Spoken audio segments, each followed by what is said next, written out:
Breaking news tonight. The Middle East is on fire. Direct military strikes between Iran and Israel have shattered a fragile peace, pushing the globe to the brink of catastrophic conflict. The hashtag WW3 is trending, reflecting global panic.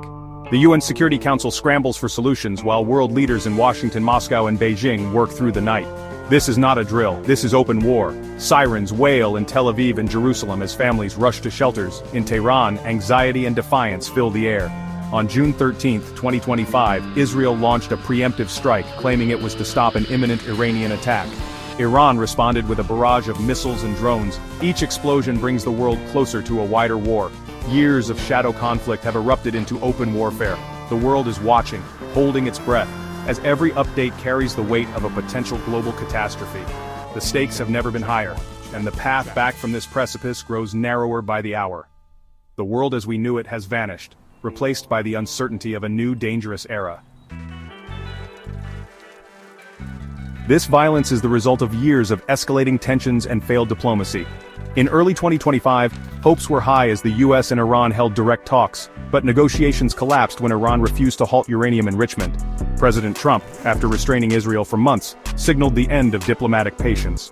Tensions had already peaked after Iran's large-scale missile attacks on Israel in 2024, breaking the rules of the shadow war. Iran's threats grew bolder, promising to use its full military might and advanced missiles. Israel, feeling isolated after UN condemnation, saw itself facing an existential threat. Intelligence agencies warned of imminent conflict. The US evacuated diplomats and military families. A last-ditch meeting in Oman failed as war drums drowned out diplomacy.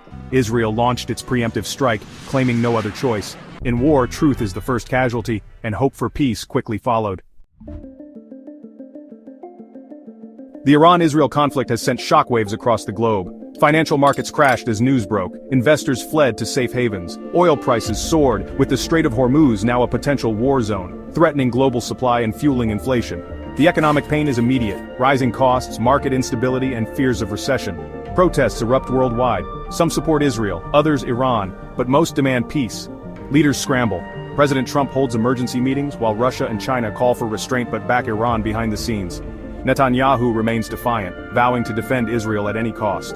The UN appears powerless, its calls for ceasefire ignored. For ordinary people, fear is tangible. Families everywhere wonder if this war will reach their doorstep. The world is on edge, caught between powerful leaders and the desperate hope for peace. The global order has never felt more fragile. With every missile, the world faces a chilling question. Is this the start of World War III? The conflict's alliances echo the tripwires of past world wars. The US is bound to defend Israel. Russia and China back Iran as a counterweight to American power. Any escalation could draw in these superpowers, not just through arms, but through direct confrontation. The nuclear threat looms. If Iran feels cornered, it may race to build a bomb, crossing Israel's red line. Even a limited nuclear exchange would be catastrophic for the planet. We're not at World War III yet, but the ingredients are all here: violent conflict, entangled alliances, economic chaos, and nuclear risk. The next moves are critical. Will leaders de-escalate, or will fear and pride drive us over the edge? The world watches, hoping reason prevails over the madness of war. But hope alone is not a strategy.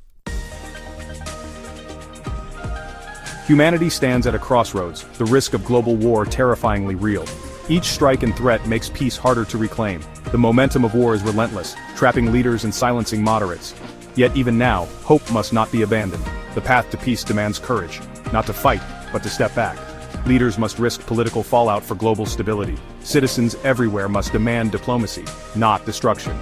The UN and international bodies must be empowered to mediate a ceasefire. The future is unwritten. This crisis can still become a story of restraint, not ruin. The world is holding its breath. Will we step back from the abyss or plunge into darkness?